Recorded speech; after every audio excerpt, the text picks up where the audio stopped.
क्या त्रिकोणमिति का मान याद नहीं रहता है? जैसे साइन 30 डिग्री का कितना मान होगा, कोस 45 डिग्री का कितना मान होगा, टेन 60 डिग्री का कितना मान होगा। तो इसका समाधान लेकर हम आए हैं, जिससे आप अपना हाथ देखकर 5 सेकंड में मान निकाल सकते हैं और याद भी नहीं रखना पड़ेगा। अब हम लोग हाथ को देखते हैं। हाथ में करना क्या है कि आपको जो बाएं हाथ है उसके अंगूठा को ऊपर की तरफ रखना है और ये पतली वाली उंगली को नीचे की तरफ रखना है, इस उंगली को। और मान लेंगे कि ये जो सबसे नीचे वाली उंगली है, ये वाली उंगली, ये 0 डिग्री है, ये 30 डिग्री है, ये 45 डिग्री है, ये 60 डिग्री है और ये 90 डिग्री है। क्या समझे कि अपने बाएं हाथ को सामने में रखेंगे और अंगूठे को ऊपर की तरफ रखेंगे और पतली वाली उंगली नीचे रहेगा और सबसे नीचे वाली उंगली को 0, उसके बाद 30, उसके बाद 45, उसके बाद 60, उसके बाद 90 हम एज्यूम करेंगे। नियम क्या है कि यदि हम साइन का मान निकालते हैं तो इसमें से 0, 30, 45, 60, 90 जिसका भी मान निकाल रहे हैं तो उसके नीचे कितनी अंगुलियां हैं ये जानना पड़ेगा। यानी कि मान लीजिए कि हम 0 का मान निकालते हैं तो इसके नीचे कितनी अंगुलियां हैं ये मुझे जानना है। यदि हम 30 का मान निकाल रहे हैं तो इसके पहले कितनी अंगुलियां हैं, यानी नीचे कितनी अंगुलियां हैं मुझे जानना पड़ेगा। यदि हम 60 का मान निकालते हैं तो 60 वाली उंगली के नीचे कितनी अंगुलियां हैं मुझे जानना पड़ेगा। और यदि कोस का मान निकालना हो तो उसका उल्टा होगा। क्या उल्टा होगा कि जिसका मान निकालना है उसके ऊपर कितनी अंगुलियां हैं उसको जानना पड़ेगा। यानी मान लीजिए यदि 0 डिग्री का मान निकालना है तो 0 डिग्री के बाद ऊपर में कितनी अंगुलियां हैं। यदि 30 डिग्री का मान निकालना है तो 30 डिग्री के बाद कितनी अंगुलियां हैं। यदि 45 डिग्री का मान निकालना है तो 45 डिग्री के ऊपर में कितनी अंगुलियां हैं इसको मानना पड़ेगा, याद रखना पड़ेगा। सूत्र क्या याद रखना है कि साइन और कोस यदि किसी का भी मान निकाल रहे हैं तो अंगुलियों की संख्या जो मैंने गिन के मैंने निकाला हूँ उसका वर्गमूल और बटा 2 करना है। और दूसरी चीज़ आगे के लिए मुझे एक सूत्र याद रखना है, tan थीटा बराबर होता है sin थीटा बटा कोस थीटा। तो फार्मूला क्या रहा sin कोस थीटा के लिए कि अंगुलियों का संख्या का वर्गमूल बटा 2।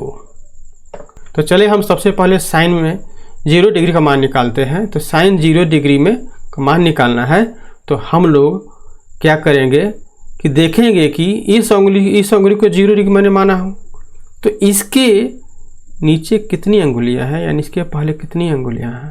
तो इसके पहले हम देख रहे हैं एक भी अंगुलियां नहीं है। जब एक भी अंगुलियां नहीं है मतलब 0 अंगुलियां हैं। 0 अंगुलियां हैं तो √0 होगा और बटा कितना देना है 2। तो कितना हो गया ये वाला 0/2 यानी कि 0। और हम एक मान निकाल कर देखते हैं साइन 60 डिग्री का। अब ये 60 डिग्री है तो अब हम जब 60 डिग्री का मान निकालेंगे तो देखेंगे 60 डिग्री के पहले कितनी अंगुलियां हैं। तो हम देख रहे हैं कि 1, 2, 3 अंगुलियां हैं, यानी कि 3 का वर्गमूल बटा 2। कॉस का मान निकाल के देखते हैं। तो कॉस में हम लोग सबसे पहले 0 डिग्री का मान निकालते हैं। तो 0 डिग्री की यहाँ पर है तो इसमें हम लोग क्या बताए थे कि जब कोस का मान निकालना होता है तो इसमें उसके ऊपर कितनी अंगुलियां हैं उसको जानना होता है। तो अभी हम यहाँ पर देख रहे हैं कि इसके ऊपर 1, 2, 3, 4 अंगुलियां हैं। तो जब 4 अंगुलियां हैं तो वर्गमूल कितना होगा 4 और बटा का नीचे कितना पता है फार्मूला में 2। तो 4 का वर्गमूल 2 होता है, ये 2 हो गया, 2 हो गया, कट के 1। अब हम लोग इस 60 डिग्री का मान निकालते हैं। तो अभी हम लोग कोस 60 डिग्री का यदि मान निकालें तो क्या नियम है कि जब कोस का मान निकालते हैं तो उसके बाद कितनी अंगुलियां हैं गिनते हैं। तो कोस 60 तो ये हो गया, इसके बाद कितनी अंगुलियां हैं 1, तो क्या होगा √1 और बटा के नीचे 2, यानी कि 1/2। अब हम लोग tan का मान निकालते हैं। तो हम लोग जानते हैं कि tan थीटा बराबर होता है sin थीटा बटा cos थीटा। तो tan 0 डिग्री बराबर होगा sin 0 डिग्री बटा cos 0 डिग्री। तो अभी हम लोग tan 0 डिग्री का मान निकाल के देखते हैं। तो tan 0 का मान निकालने के लिए हमको sin 0 का जानना होगा और cos 0 का भी जानना होगा। तो sin के लिए हम लोग क्या जानना होता है कि जिसका मान निकालना है उसके नीचे यानी कि पहले कितनी अंगुलियां हैं। तो इसके लिए देख रहे हैं कि 0 का है, इसीलिए इसके नीचे या पहले एक भी अंगुलियां नहीं है, मतलब 0 है। तो ये हो गया √0। अब cos के लिए नीचे cos का मान चाहिए। तो cos में क्या लेके जिसका मान निकालना है तो उसके ऊपर कितनी अंगुलियां हैं। तो यहाँ पर 1 2 3 4 अंगुलियां हैं। तो कितना हो जाएगा √4। तो कितना हो गया 0/2 यानी कि 0। और एक मान निकाल के देखते हैं tan 30 डिग्री। तो ये है 30 डिग्री। तो ऊपर में होगा sin का मान, नीचे में होगा cos का मान। तो 30 के इसके नीचे कितनी अंगुलियां हैं। तो 1 अंगुलियां हैं यानी कि √1। और इसके ऊपर कितनी अंगुलियां हैं। तो 3 अंगुलियां हैं यानी कि √3। तो √1 का हो जाएगा √1 और √3 रह जाएगा। तो इस तरह से हम मान निकाल सकते हैं। भाग से संबंधित सबसे महत्वपूर्ण है कि 0 में किसी भी संख्या से भाग करेंगे, 0 में किसी भी संख्या से भाग करेंगे तो उसका मान 0 ही आएगा। अर्थात यदि 0 में 1 से भाग करें तो भी 0 आएगा, 0 में 2 से भाग करें तो भी 0 आएगा, 0 में 3 से भाग करें तो भी 0 होगा। यानी किसी भी संख्या से भाग करेंगे 0 में तो 0 आएगा।